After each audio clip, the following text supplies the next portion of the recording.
જો એની નિંદા કરીએ તો નિંદા કરનારો માણસ સેંકડો જન્મ સુધી કૂતરાના અવતારને પ્રાપ્ત થાય છે. બ્રાહ્મણની નિંદા કરનારો માણસ સેંકડો જન્મ સુધી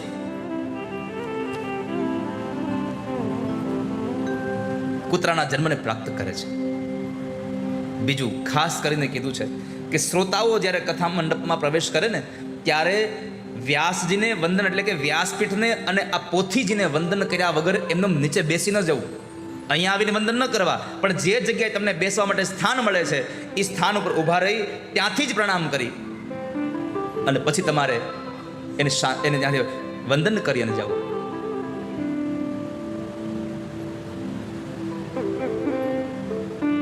બીજું કીધું, ક્યારેય પણ કથા હુતા હુતા સાંભળવી નહીં. શું કીધું? કથાને ક્યારેય સુતા સુતા સાંભળવી નહીં.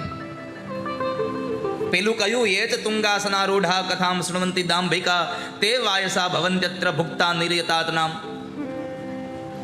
ક્યારેય પણ કથાને ઊંચા આસને બેસી ન સાંભળવી, નકર નરકની યાતના પ્રાપ્ત કરશો.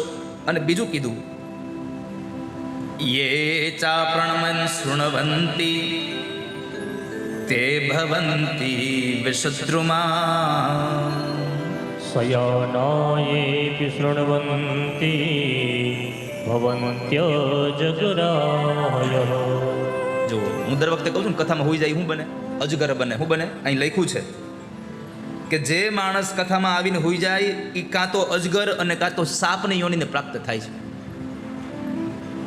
સુઈ જવાનો અર્થ અહીંયા કાંઈ તમે નસકોરા બોલાવા માંડો ને ઊંઘમાં વહી જાવ એમ નહીં. કથામાં આવ્યા પછી જો તમારું મન કથામાં ન રહે અને મન વગરની કથા સાંભળો ને તે હુતા હુતા સાંભળી કહેવાય.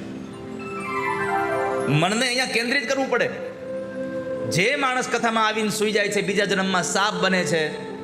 એટલે તો વચ્ચે વચ્ચે આપણે ધૂન કીર્તન ગવડાવીએ છીએ, કોઈ હુઈ ન જાય. કારણ કે જે હુઈ જાય એ સાપ બને, પણ બાજુમાં બેઠો હોય એને ખબર ન હોય એટલે ઉઠાડે નહીં તો એ બીજા જન્મમાં પાછો મદારી બને.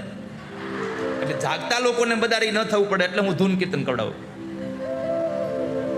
અજગરની યોનિમાં જાય છે.